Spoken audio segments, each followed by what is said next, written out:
Campo das Artes. Cultura no ar. Literatura, artes visuais e música. Campo das Artes. Cinema, teatro, dança e outras expressões. Campo das Artes. Apoio Unibis Cultural, o hub da cultura, do empreendedorismo criativo e das causas sociais na cidade de São Paulo.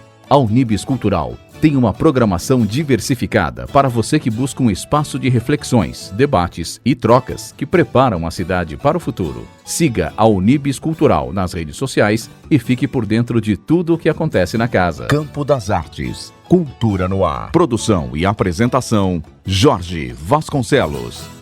Olá, começa agora mais uma edição do programa Campo das Artes, o programa que aproxima as manifestações artísticas e culturais do campo.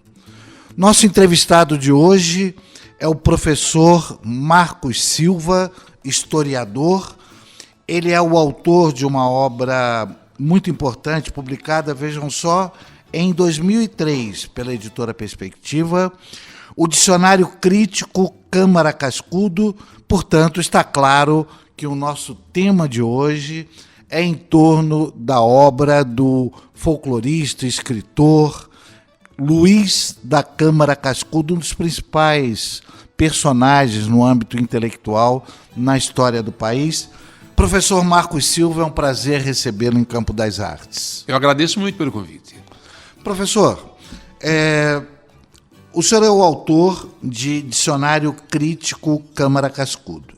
O senhor é natural do Rio Grande do Norte, o mesmo estado de Câmara Cascudo, e, portanto, aí a gente já pode depreender as proximidades, até a intimidade com a trajetória de Câmara Cascudo, da sua vasta obra. Então, eu gostaria que o senhor relatasse como é que foi, de fato, essa aproximação, o gosto de trabalhar intelectualmente em torno da vida e da obra de Câmara Cascudo. Então, eu vivi em Natal até 19 anos. E, na minha juventude, eu cheguei a ver o Câmara Cascudo em algumas atividades. Embora ele já fosse um homem com idade avançada, dava palestras, participava de várias práticas culturais na cidade. Era uma presença importante e muito homenageado, muito querido por diferentes setores da universidade e da cultura do Rio Grande do Norte. Quando eu morei em Natal, eu li poucas obras do Câmara Cascudo. Uma delas, um pequeno ensaio, na verdade, me chamou muito a atenção na juventude, que chama O Fruto do Paraíso. Está numa coletânea de ensaios antropológicos do Câmara Cascudo, ensaios de etnografia, e é uma retomada de uma narrativa que ele ouviu de uma empregada da família sobre o fruto do paraíso, que seria não a maçã, mas a banana. E ele faz uma série de digressões sobre essa mudança, a banana como um símbolo fálico, a penca de bananas como algo similar a pubs, etc. E eu fiquei muito impressionado, muito bem escrito. O Câmara Cascudo é um estilista, ele escreve bem, reconhecidamente. Os vários intérpretes do Câmara Cascudo falam esse viés literário da sua escrita. Mas li poucas coisas na minha juventude do Câmara Cascudo. Morando em São Paulo, eu estudei História na USP, e já depois de graduado, eu retomei a leitura de algumas obras do Câmara Cascudo que me chamavam a atenção pelo fato de ele tratar, pioneiramente, ele é um dos pioneiros brasileiros, dos universos da cultura popular no Brasil, desde os anos 20, ainda mais fortemente a partir dos anos 30. Eu elaborei o projeto desse Dicionário Crítico Câmara Cascudo, que é uma coletânea. Eu organizei a obra coletiva já no final da década de 90, depois da morte do Câmara Cascudo, com o objetivo exatamente de fazer um balanço geral dessa vasta obra. O Câmara Cascudo tem um número muito grande de livros e artigos esparsos editados, e convidei especialistas de vários estados brasileiros e várias áreas culturais que o Câmara Cascudo tratou. E o livro teve boa repercussão, teve uma reimpressão pela editora Perspectiva. A primeira edição, como você falou, foi em 2003 e em 2006 ele foi reimpresso. Professor Marcos Silva, historiador, convidado desta edição de Campo das Artes.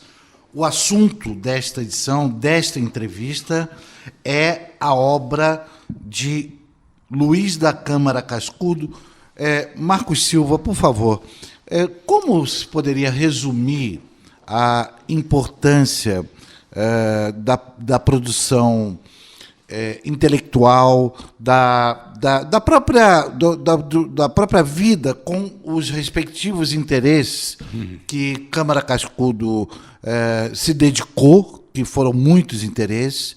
Então, gostaria que o senhor desse um panorama exatamente da razão da importância desse homem. Então, o Câmara Cascudo sempre viveu em Natal, fez viagens de estudos, é claro. Viveu fora de Natal curtos períodos de estudos, mas a vida dele, na sua quase totalidade, foi em Natal. Ele era filho de um homem rico, o que possibilitou desde a juventude a aquisição de muitos livros. Os biógrafos do Câmara Cascudo falam que o pai dele era muito zeloso da brilhante inteligência do filho, portanto, tudo que o filho pedia para comprar de livro, ele comprava. Quero lembrar que o Câmara Cascudo viveu em Natal numa época em que não existiam bibliotecas nem livrarias. Era uma cidade pequena, uma cidade bem pequena. A juventude dele foi nessa Natal ainda muito pequena. Mas o pai dele era um homem de posses e adquiria livros de várias áreas. Ele teve uma formação bastante cuidada.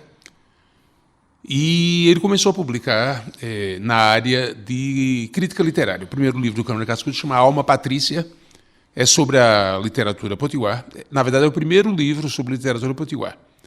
É a primeira vez que um autor se dedicou a esse campo. Ele meio que inaugura um cânone da literatura potiguar. Depois disso, ao longo dos anos 20, ele abordou temas da história do Rio Grande do Norte e do Nordeste e começou a mexer com elementos da cultura popular. É bom lembrar que é dos anos 20 o contato pessoal do Câmara Cascudo com o Mário de Andrade. Inicialmente era um contato epistolar. Inicialmente era epistolar. E o Mário de Andrade atendeu a um convite dele, foi a Natal no final da década de 20, 1928. Permaneceu um bom período em Natal, conhecendo elementos da cultura popular norte-rio-grandense. E eles se mantiveram amigos até o final da vida do Mário de Andrade. Até o final da vida do Mário de Andrade. O Mário de Andrade pediu o apoio do Câmara Cascudo, assim como pediu de outros pesquisadores brasileiros, para informações que foram anexadas ao romance, a rapsódia Macunaíma. O Câmara Cascudo foi encarregado de informar sobre renda de biuro, né, para a confecção do enxoval do Macunaíma. Então, eles eram amigos, colaboradores, comentaristas das obras um do outro. E o Mário de Andrade aconselhava muito o Câmara Cascudo a se concentrar nos estudos sobre cultura popular. E isso se deu especialmente a partir da década de 30. O livro Vaqueiros e Cantadores foi muito bem recebido pelo Mário de Andrade e por outros críticos, né? E é um dos grandes livros do Câmara Cascudo. Provavelmente marca a sua maturidade como autor de livros. Não que os anteriores não fossem bons, mas o Vaqueiros e Cantadores tem um patamar especialmente importante. É dedicado a cantadores, como o livro indica, à cultura do universo dos cantadores, dos homens do campo, mas também atingia a cidade. É um estudo até hoje considerado clássico nesse campo da cultura brasileira. O Câmara Cascudo ele tinha uma série de interesses diversificados, mas mais ou menos amalgamados na condição do folclorista, do especialista da cultura popular. Ele foi historiador, antropólogo, aí advogado e jornalista, já por força da cultura acadêmica, né? E também pelo interesse da expansão dos seus conhecimentos, né? Claro. Então, eu penso que o ponto de partida do Câmara Cascudo, o primeiro livro, Alma Patrícia, é esclarecedor no sentido que ele se dedicou à literatura, particularmente à poesia do Rio Grande do Norte, e depois, abordando a cultura popular, ele tratará muito da literatura popular. Ele fala em literatura oral, ele trata de diferentes autos folclóricos que utilizam versos cantados e dançados também. Portanto, eu penso que a literatura é um ponto de partida muito importante que se mantém nos estudos sobre o universo da cultura popular. Por outro lado, a aproximação em relação à história é anunciada desde esse primeiro livro. Ele é um livro de história da literatura do Rio Grande do Norte, o Alma Patrícia. Portanto, livros seguintes, já na década de 20, abordam outras facetas da história do Rio Grande do Norte, do Nordeste e do Brasil. Eu sinto, portanto, que há uma multiplicidade articulada entre antropologia, história e estudos literários. São cerca de, eu contei, não sei se eu contei certo, 18 livros que ele publicou? Não, bem mais. Bem mais, né? Bem mais. Contei errado. Bem mais. Olha, livros ele deve ter publicado uns 80. Ah, é claro que alguns são livros pequenos, mas ele publicou um número gigantesco de livros. E um número gigantesco também de prefácios, artigos em revistas especializadas, artigos na imprensa cotidiana. Esses livros, esses 80 títulos, eles ainda podem ser encontrados? Então, um grande número deles estava esgotado. A atual edição pela Global da obra completa do Câmara Cascudo ajuda a recuperar esses títulos que estavam até pouco tempo atrás esgotados, né? Alguns tinham sido lançados pela imprensa local de Natal ou pela imprensa nordestina, pelas editoras nordestinas, mas desde cedo ele começou a publicar em editoras de São Paulo e Rio de Janeiro. O livro Histórias que o Tempo Leva, por exemplo, foi editado pela editora do Monteiro Lobato. Portanto, já jovem, ele começa a publicar fora de Natal, alcança um reconhecimento nacional. Lá na década de 20? Na década de 20, em 1924.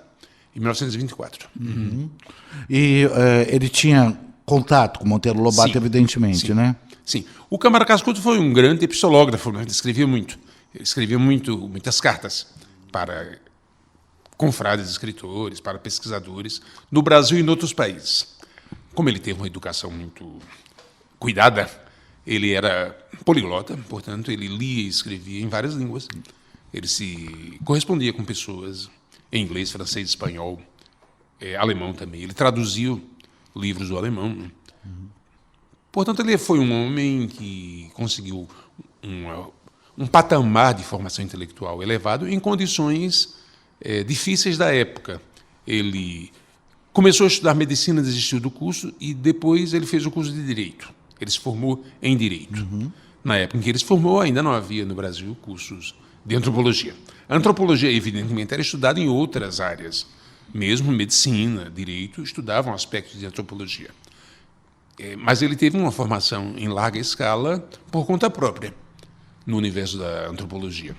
Marcos Silva, historiador, professor na Universidade de São Paulo.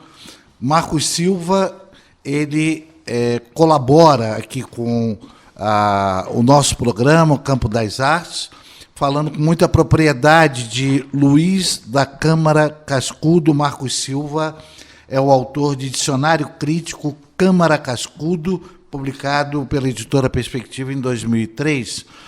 Marcos, o que você destacaria, e aí agregando o sentido do nosso programa de Campo das Artes, essa aproximação das manifestações culturais, das ações culturais, artísticas, com o campo, com os interiores, com as vastidões. Nesse sentido, o que você destacaria no trabalho de Câmara Cascudo, nas suas obras, nas suas pesquisas? Aliás, eu acho que é muito interessante para o ouvinte, o internauta, ele ter uma ideia de como era um possível método Câmara Cascudo de pesquisa, se ele realmente viajava, ia até os lugares, conhecer as pessoas, conhecer essas manifestações. Então, por um lado, é importante destacar que há uma faceta muito forte na obra do Câmara Cascudo, memorialística. Quando ele escreveu Vaqueiros e Cantadores, ele narrou que, na infância, na juventude, na infância principalmente. Sofreu problemas de saúde sérios e os pais preocupados, ele era filho único, providenciaram que ele vivesse um período em áreas do sertão nordestino, cujos ares eram considerados bastante benéficos para problemas de saúde. E, a partir dessa vivência, ele narra que entrou em contato com essa cultura sertaneja, não apenas no Rio Grande do Norte, em outros estados do Nordeste também. Há, então, uma faceta muito forte memorialística na antropologia cascudiana. Ele era um homem que convivia com manifestações da cultura popular, sem dúvida alguma. Ele até fomentava alguma dessas manifestações, apoiava grupos folclóricos em Natal e em outras cidades do Rio Grande do Norte. Com certeza, ele teve um trabalho de busca de informações diretas, sem deixar de destacar, todavia, essa dimensão do memorialismo. Às vezes eu penso que o Camargo Cascudo fazia uma certa antropologia, uma certa reflexão antropológica a partir da sua própria casa, não? Então ele fala, por exemplo, que conversava com as empregadas da casa, que as empregadas contavam experiências da alimentação, experiências do cotidiano, do vestuário, da juventude delas, etc, etc. Mas ele não ficava só na casa dele, não, é claro. Ele procurava outros informantes. Ele menciona muitos informantes. Nós pegávamos, por exemplo, história da alimentação no Brasil. Ele faz questão de destacar que conversou com antigos fazendeiros, pessoas de posses, mas também com antigos escravos, pessoas bem pobres, portanto, né? Portanto, ele procurava informações diretas também. Marcos Silva, historiador, convidado desta edição de Campo das Artes, e nós estamos falando a respeito da obra, da vida de Luiz da Câmara Cascudo. Como você mencionou, a Global Editora, ela tem uma boa bibliografia. Eu acho que foi das edições da Global que eu contei os 18, não tenho certeza, mas enfim. E há o monumental Dicionário do Folclore Brasileiro, já, salvo engano, em 12ª edição. Como é que foi esse dicionário? Ele foi publicado pela primeira vez, se não estou enganado, em 1954, né? E, se não, com certeza na década de 50, não é isso? A primeira edição é de 1956. 1956, ok. E como é que foi a repercussão do lançamento dessa obra? Ele já, evidentemente, já havia várias obras publicadas, certamente que já repercutiram, até essa contribuição com o Macunaíma, por si só já é de uma relevância muito grande. Mas a publicação do dicionário, ela teve um impacto importante? Sim. O Camargo Cascudo já era um autor bastante conhecido na década de 50, não é? Recebeu, inclusive, encomendas para produzir determinadas obras, como é o caso de Made in África, e a própria história da alimentação no Brasil também, embora ele já escrevesse sobre o assunto há bastante tempo, o livro foi finalizado a partir de uma encomenda. Esses dois casos que eu estou mencionando, História da Alimentação no Brasil e Made in África, foram convites para publicação feitos pelos Diários Associados, pelo Assis Chateaubriand, o proprietário da cadeia dos Diários Associados. Lendário, né? Pois é. Então, ele era um autor bastante conhecido já nessa época, e a imprensa do Rio de Janeiro, em São Paulo, recebia muito bem essas produções dele. Então, o dicionário foi muito bem recebido, muito elogiado. O dicionário tem esse caráter enciclopédico, né? Ele abrange inúmeros aspectos do folclore brasileiro, da cultura popular brasileira. O Camargo Cascudo, em várias ocasiões, fez questão de falar que a palavra inglesa folclore deve ser traduzida em português como cultura popular. Como cultura popular. E então, quando nós discutimos o Camargo Cascudo como folclorista, é bom lembrarmos, é um estudioso da cultura popular. Nesse sentido, o diálogo dele com o Mário de Andrade, né, com os modernistas em geral, com os modernistas preocupados com a cultura popular. Uma preocupação minha, quando eu organizei o Dicionário Crítico Camargo Cascudo, foi enfatizar a presença do Camargo Cascudo dentro do modernismo. Ele é não apenas contemporâneo, cronológico, né? Como se deu? Ele mantinha esse diálogo forte com o Mário de Andrade. Era um diálogo que envolvia tanto comentários recíprocos das obras um do outro, como também sugestões em termos até de política cultural. Por exemplo, o Câmara Cascudo, surpreendentemente, indica para Mário de Andrade contatos em Buenos Aires com modernistas argentinos. Para nós isso é algo inesperado. A nossa expectativa é o contrário, né? Que o Mário de Andrade, grande líder dos modernistas de São Paulo, recomendasse alguma coisa para o Cascudo. Algo dessa natureza. Ele recomendou outras coisas, mas algo dessa natureza. Não. Mas eu acho um exemplo importante para nós vermos como o Câmara Cascudo era uma figura ativa da modernidade brasileira, do modernismo brasileiro, né? Como ele não era simplesmente um receptor. E, ao mesmo tempo, eu tenho o máximo respeito pelos modernistas paulistas, como o Mário de Andrade, o Oswaldo de Andrade e outros, mas é importante lembrarmos que o modernismo não é só São Paulo. Né? O modernismo é algo que abarca o Brasil. Então, existe modernismo no Pará. O Ismael Neri é um modernista importantíssimo. No Rio de Janeiro foi muito forte, né? Vila né? Lobos e vários outros. Né? Então, é importante nós pensarmos que não é um movimento apenas paulista. Sim. É que a semana foi em São Paulo, né? Mas o modernismo é um debate, é uma produção, uma continuidade do Brasil. E aí entra o Câmara Cascudo também. Ele é uma figura de modernismo. E não costuma ser lembrado enquanto tal. E por que ele não é lembrado? Não sei. Nós temos uma tendência forte a situar algumas metrópoles como sendo sinônimo de Brasil. Rio de Janeiro, São Paulo, né? Então nós pensamos, a literatura brasileira é do Rio de Janeiro, é São Paulo. E o resto do Brasil aparece um pouco como regional, como algo menor, como algo secundário. Para não ficarmos no Câmara Cascudo, eu insistiria no Ismael Neri, que é um excelente gigante. Um excelente pintor, e que tem uma formação no Pará. Depois ele vem para o Rio, mas ele tem uma formação inicial no Pará. Portanto, é importante pensarmos o Brasil descentralizado, não para diminuir o peso, o significado das grandes metrópoles, mas para entendermos o peso também dos locais menores, desses pesquisadores. O Gilberto Freire expressava uma certa mágoa, né? Porque havia muita ênfase na Semana de 22 e não na produção dele, o regionalismo que ele defendia em Pernambuco no começo da década de 30. É interessante prestarmos atenção nisso, não no sentido apenas de uma mágoa pessoal, mas no sentido de uma multiplicidade. Esses debates eram nacionais. Professor, por favor, retome essa sua palavra, essa sua fala, em relação à mágoa de Gilberto Freire. Eu não sei se eu consegui entender direito. Era particularizada essa mágoa para os modernistas de São Paulo, é isso? Então, ele enfatiza, como todos nós sabemos, o Gilberto Freire teve uma formação nos Estados Unidos. Isso.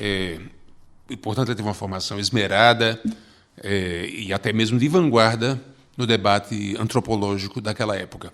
Ele foi aluno do Franz Boas, que era um importantíssimo antropólogo, que combatia as teorias racistas, né? Que defendia o conceito de raça como cultura, e não como uma dimensão biológica pura e simples. Pois bem, ele volta para o Brasil e começa a sua carreira brasileira, publica em 1933 o Casa Grande Senzala, uma obra-prima, não há a menor dúvida. E ele faz uma série de debates sobre um regionalismo moderno. Nessa época, na década de 30, ele faz encontros nacionais sobre regionalismo, encontros nacionais sobre a cultura africana no Brasil. É uma figura de grande peso naquela época. Ao longo da vida, ele era muito reconhecido, homenageado, claro, mas ele comentava que havia muita ênfase na Semana de 22 e não nos debates outros. Ele puxava para si mesmo, né, com uma certa razão, que havia no Brasil. Não era apenas a Semana de 22, havia outros debates sobre a modernidade. Entendi. A modernidade não era apenas a Semana de 22. Entendi. E, a meu ver, ele até salientava uma maior atualização dele, pelo fato de ter estudado nos Estados Unidos, ter entrado em contato com elementos da literatura em língua inglesa, além dos estudos antropológicos, é claro. eu penso que havia uma certa disputa dele com os modernistas paulistas, particularmente com Mário de Andrade. Mas é bom lembrar que Mário de Andrade tem um ensaio muito elogioso à Casa Grande Senzala. O Mário de Andrade não tinha nenhuma rejeição à obra do Gilberto Freire. Entendo, mas a construção, os construtores de obras-primas, eles, ali pela segunda metade do século XIX até o final da primeira metade aí do século XX, eles estavam, talvez predominantemente, na região norte e nordeste. É bom prestar atenção nisso, porque se você pegar, começar a examinar com calma, você vê que as grandes contribuições originais, até para a explicação do Brasil, elas estavam, eu acho que talvez, sobretudo, alojadas em Pernambuco. Então, se nós pegarmos o chamado romance regionalista dos anos 30, ele é nordestino. É fortissimamente nordestino. Né? É uma pleiade, né? O José Lins do Rego, o Jorge Amado. Aliás, o Jorge Amado e o José Lins do Rego elogiavam muito o Gilberto Freire. Sempre elogiaram muito o Gilberto Freire. Então, se nós pegarmos, você tem toda a razão. Agora, eu insistiria a importância de nós pensarmos sobre uma certa descentralização do debate. O debate ocorre em vários espaços. Sim, com Por certeza. Exemplo, no final do século XIX, claro que existe a chamada Escola do Recife, que faz um debate muitíssimo interessante, mas se nós pegarmos uma figura como Cruz de Souza, é de Santa Catarina. Aparentemente uma surpresa, né? Aparentemente uma surpresa. Mas havia debates, havia produções intelectuais de peso em diferentes regiões. Sim, com certeza. Penso que é uma dívida que nós temos ainda, pensar uma história cultural e uma história em geral mais descentralizada do Brasil. Não só São Paulo e Rio de Janeiro. Pernambuco nem é tão prejudicado. Pernambuco até que aparece na história do Brasil. Mas tem outras partes do Brasil que quase não aparecem. Né? Eu fico meio assustado. Tem, às vezes, livros importantes, eruditos, de peso, dão pouquíssima atenção para o norte e para o centro-oeste. Sim, sim. Então, pegam muito o sudeste e um pouco o sul, o nordeste. O norte e o centro desaparecem. Mas, afinal de contas, ficaram no Brasil. Só ficarem no Brasil já é uma exigência de atenção. Com certeza. Nosso entrevistado de hoje é o professor Marcos Silva, historiador. Ele é o autor de uma obra muito importante, publicada, vejam só, em 2003, pela editora Perspectiva, o Dicionário Crítico Câmara Cascudo. O programa Campo das Artes conta com o apoio da Unibis Cultural, o hub da cultura, do empreendedorismo criativo e das causas sociais na cidade de São Paulo. A Unibis Cultural tem uma programação diversificada para você que busca um espaço de reflexões, debates e trocas que preparam a cidade para o futuro. Siga a Unibis Cultural nas redes sociais e fique por dentro de tudo o que acontece na casa. Você acompanha o programa Campo das Artes pelo elcanal.net, através do aplicativo gratuito Rádiosnet, às quartas-feiras, 5 da tarde, sábados e domingos ao meio-dia, e às segundas-feiras, às 9 da noite. Tem mais! Todas as edições estarão disponíveis para você, internauta, pelos nossos podcasts, através dos aplicativos Spotify e SoundCloud. Além disso, estamos no YouTube e no Facebook. Nosso e-mail é campodasartesoficial@gmail.com. Repita! campodasartesoficial@gmail.com. Campo das Artes. Cultura no ar. Produção e apresentação, Jorge Vasconcelos. Beira-mar, beira-mar, beira-mar, padrãozão é bonito quando é feito a beira-mar. Tô na terra de Poti, nas margens do Capuji, terra mais linda que vivo, que posso admirar. A cultura popular e nelas temos estudos e admiramos cascudo no padrão da beira-mar. Beira-mar, beira-mar, beira-mar, padrão sol é bonito quando é feita a beira-mar. Luiz da Câmara Cascudo, que toda hora eu saúdo, por isso eu conheço tudo. cascudo e posso representar o seu Grêmio popular e a sua filosofia no altar da poesia, no quadrão da beira-mar. Beira-mar, beira-mar, beira-mar, quadrão só é bonito quando é feita bem. Nosso entrevistado de hoje é o professor Marcos Silva, historiador e especializado na obra, na vida de Luiz da Câmara Cascudo. Professor Marcos, eu gostaria de voltar à ideia do que é evidentemente que deveria ter um programa como Campo das Artes só dedicado à Câmara Cascudo, só dedicado a Antônio Cândido e assim por diante. Claro.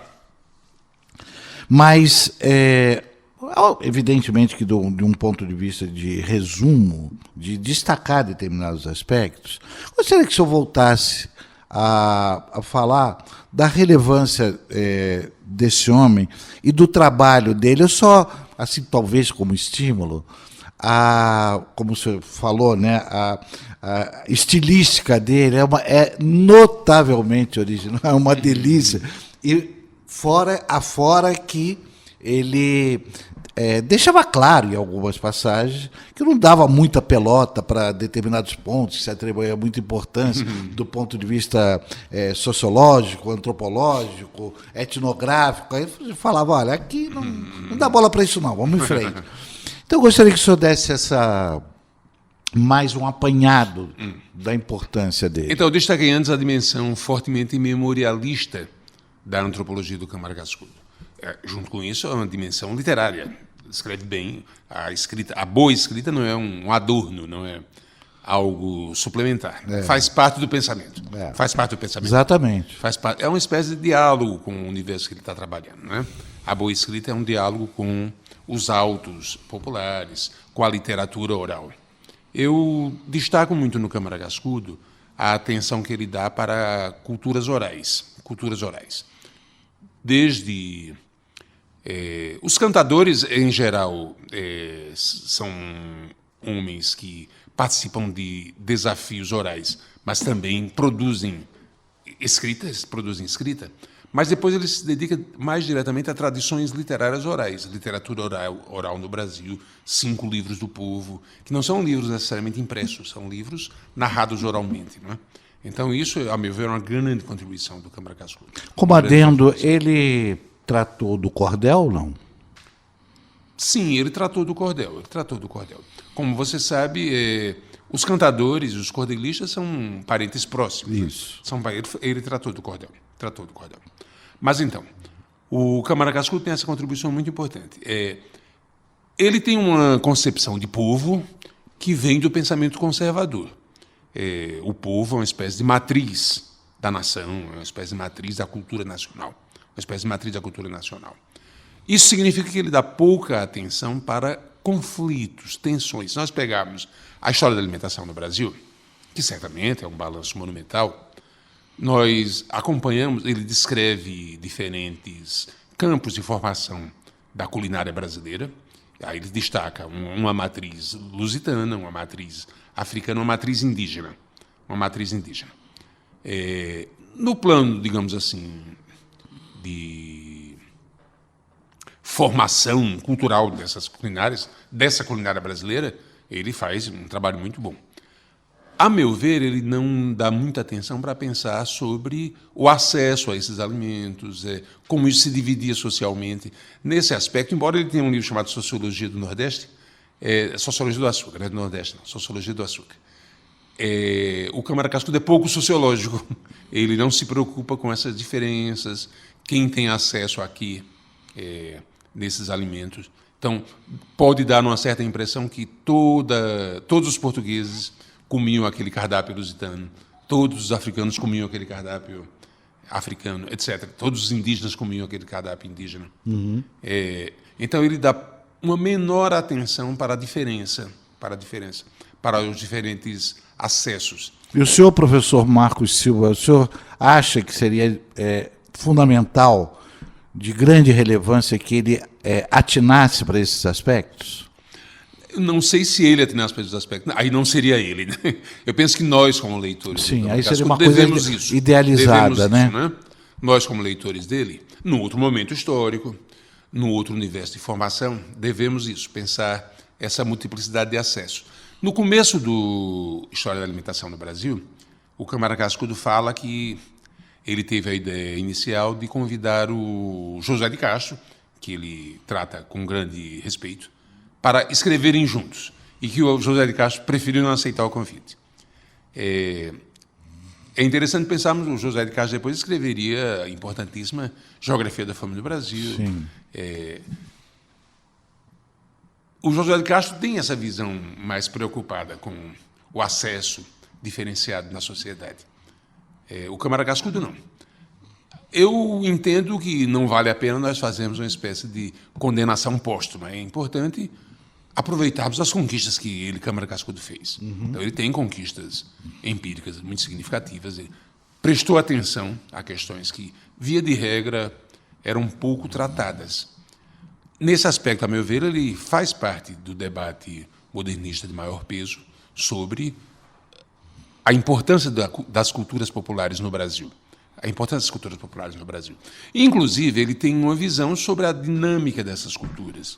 Porque ele fala sobre o modelo clássico de formação do Brasil, quer dizer, portugueses, africanos e indígenas, mas abre perspectivas, que ele não explora tanto, mas abre para a continuidade com novos elementos. Então, ele fala, por exemplo, sobre a introdução de sanduíches, que não fazem parte dessas tradições mencionadas, né?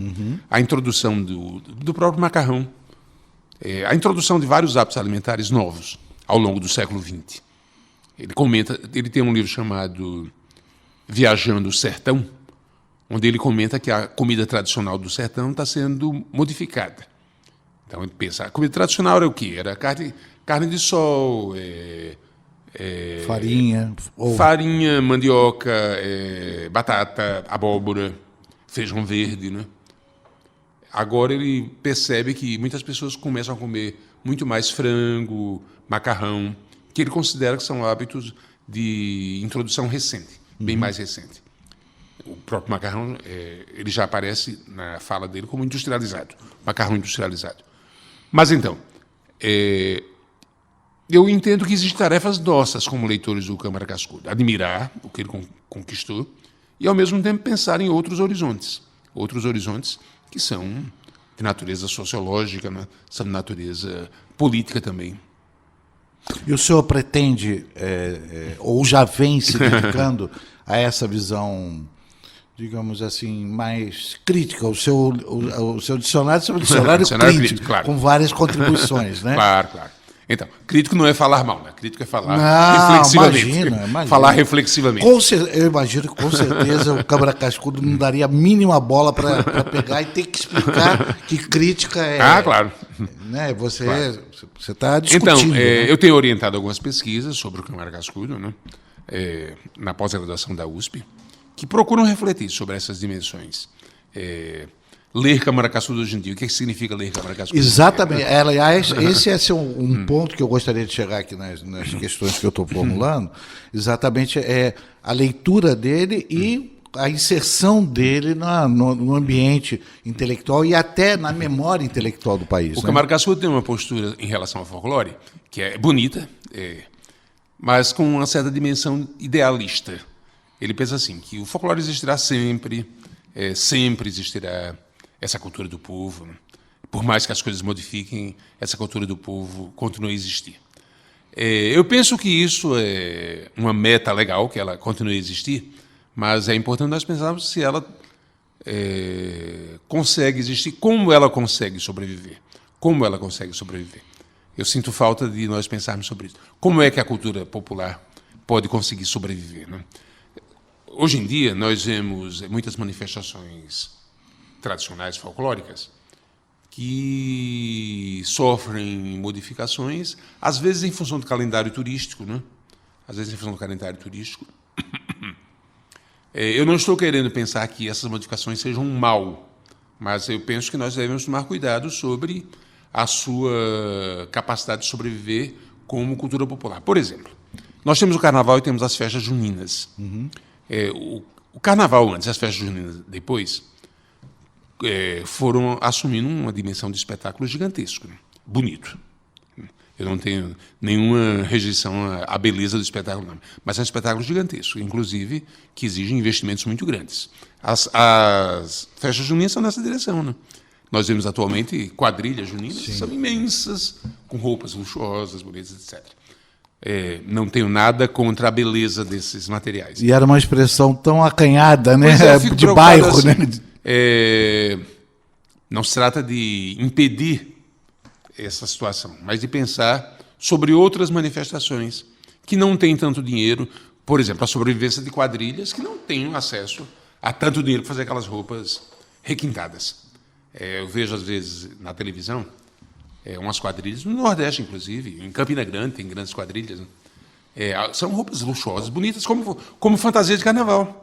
Eu não acho as fantasias de carnaval feias, não. Eu estou entendendo. Mas eu fico preocupado assim, quem pode ter essa roupa? Exatamente, essa quem pode ter essa confluência, né? Talvez a gente pense, a escola de samba patrocina. Nem sempre, né? A escola de samba patrocina algumas roupas, outras não. As fantasias, elas são cobradas, né? Então, A maior parte das alas. eu fico preocupado nas grandes escolas de samba do Rio de Janeiro, como elas precisam de dinheiro, então elas vendem fantasias para pessoas desfilarem, para turistas desfilarem. Eu fico preocupado com o seguinte, nada contra os turistas. Apreço pelos turistas. Que bom que os turistas estão aí. Mas o desfile tem um significado cultural específico. Precisa saber sambar, né? Exatamente. Precisa saber sambar. Então o turista bota a fantasia e aí? Ele vai andar na avenida? É ruim, é uma perda para a escola, né? E tem gente que samba muito bem e que não necessariamente recebeu a fantasia. Então, em relação à cultura popular sobrevivendo, eu não desmentirei de maneira nenhuma o Câmara Cascudo, que a cultura popular continua a existir. Mas eu fico pensando como é que ela continua a existir. Eu sou otimista em relação a essa continuidade. Eu penso que há um carnaval de rua, e mesmo festas juninas também, que não ficam apenas nesse espetáculo grandioso, luxuoso, que preservam uma descentralização, uma capacidade de invenção, a invenção cotidiana das fantasias, né? Eu vejo isso ainda. O filme Quando o Carnaval Chegar, que é de 1972, quase 50 anos, ele tem umas sequências que são filmagens documentais do carnaval de rua, que não é o grande carnaval de rua. São os populares que passam vestidos com roupas improvisadas, inventadas, com coisa que tem em casa, e que isso é muito divertido. Sim, e isso sim. continua a existir, mesmo nos grandes centros, Rio de Janeiro, Salvador, Recife, grandes centros carnavalescos, né? Os do Rio de Janeiro, professor, essa palavra, ela vai no sentido da complementação, contribuição de uma testemunha ocular.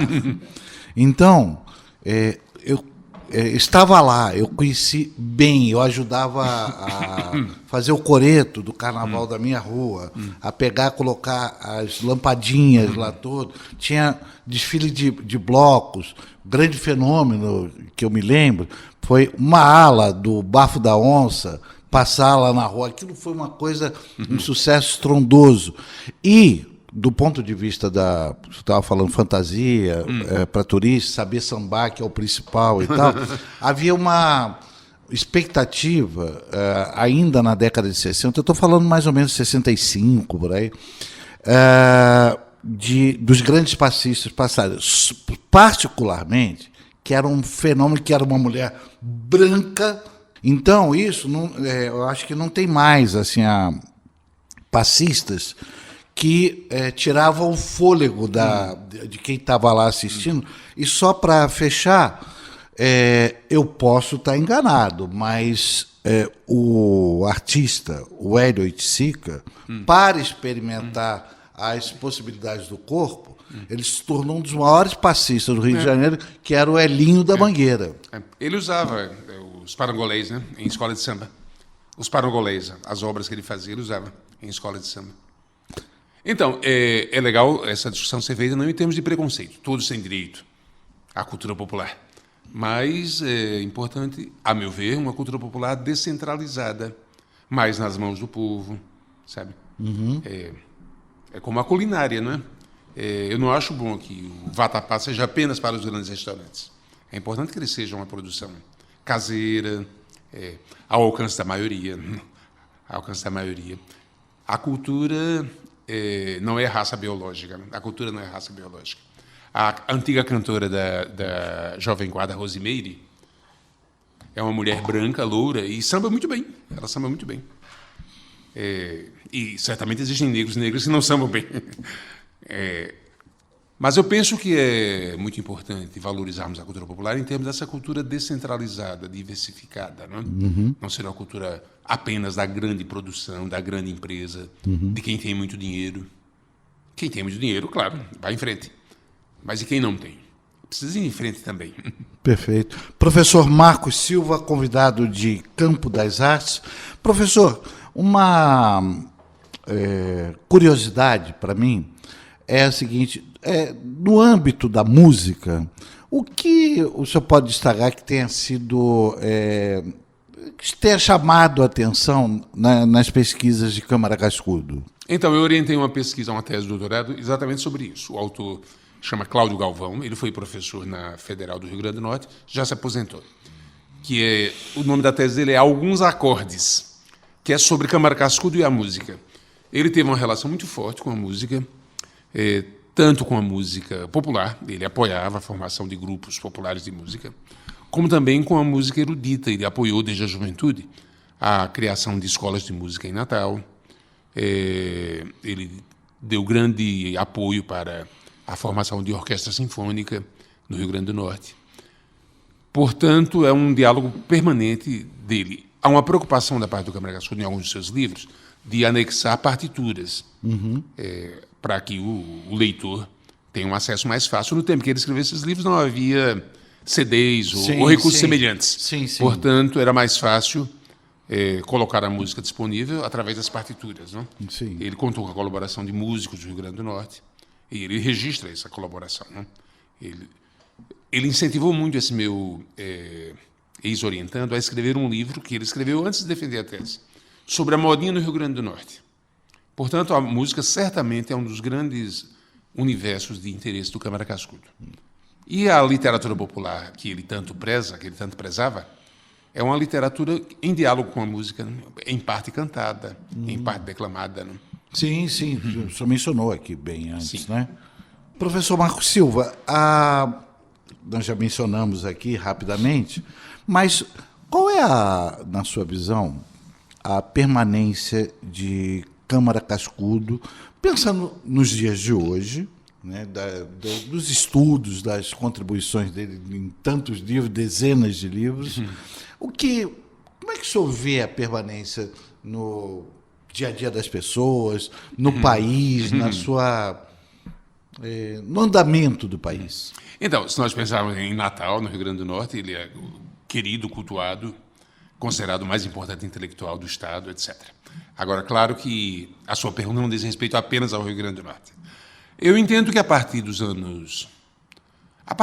início desse século, o Câmara Cascudo retomou uma presença nacional que ele tinha desfrutado até os anos 70, aproximadamente. Até os anos 70, ele publicou livros em grandes editoras nacionais, a José Olímpio, a Perspectiva, né? E muitas outras mais. Mas depois dos anos 70, até o fim da sua vida, a produção do Câmara Cascudo diminuiu, com a idade, é claro, e ele passou a publicar mais localmente. O que nós acompanhamos em nossos dias, já no século XXI, é exatamente a presença, novamente, do Câmara Cascudo em nível nacional. A edição da Editora Global é muito significativa.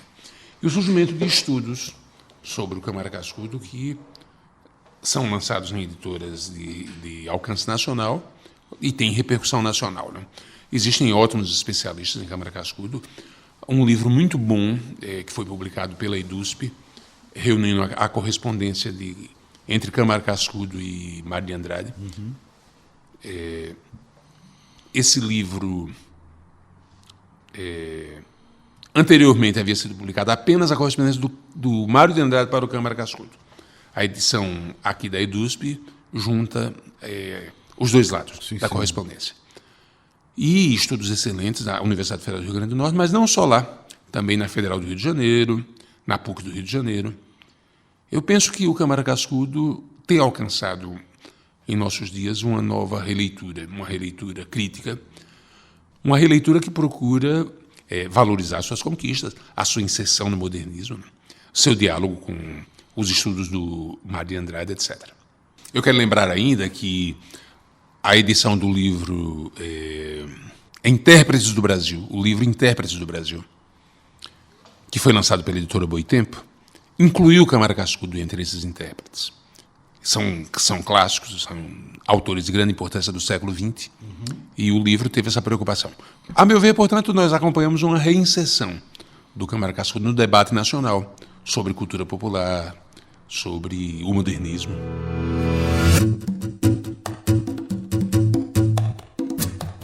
Muito bem, professor Marcos Silva, historiador, autor do Dicionário Crítico Câmara Cascudo, publicado pela editora Perspectiva em 2003. Professor Marcos Silva, muito obrigado pela sua vinda ao campo das artes para detalhar, né, a importância imensa desse grande intelectual, também historiador, antropólogo, advogado, jornalista, escritor, folclorista, Luiz da Câmara Cascudo. Muito obrigado. Aí eu agradeço pelo convite e, ao mesmo tempo, aproveito para convidar os ouvintes a lerem o Câmara Cascudo. É um prazer, ele escreve bem, além de tratar de temas de grande importância para todos nós. Um abraço. Campo das Artes fica por aqui e volta na próxima quarta-feira, a partir das 17 horas, com uma nova entrevista. Até lá. Campo das Artes. Produção e apresentação, Jorge Vasconcelos. Campo das Artes. Apoio, Unibis Cultural, o hub da cultura, do empreendedorismo criativo e das causas sociais na cidade de São Paulo. A Unibis Cultural tem uma programação diversificada para você que busca um espaço de reflexões, debates e trocas que preparam a cidade para o futuro. Siga a Unibis Cultural nas redes sociais e fique por dentro de tudo o que acontece na casa. Campo das Artes. Cultura no ar.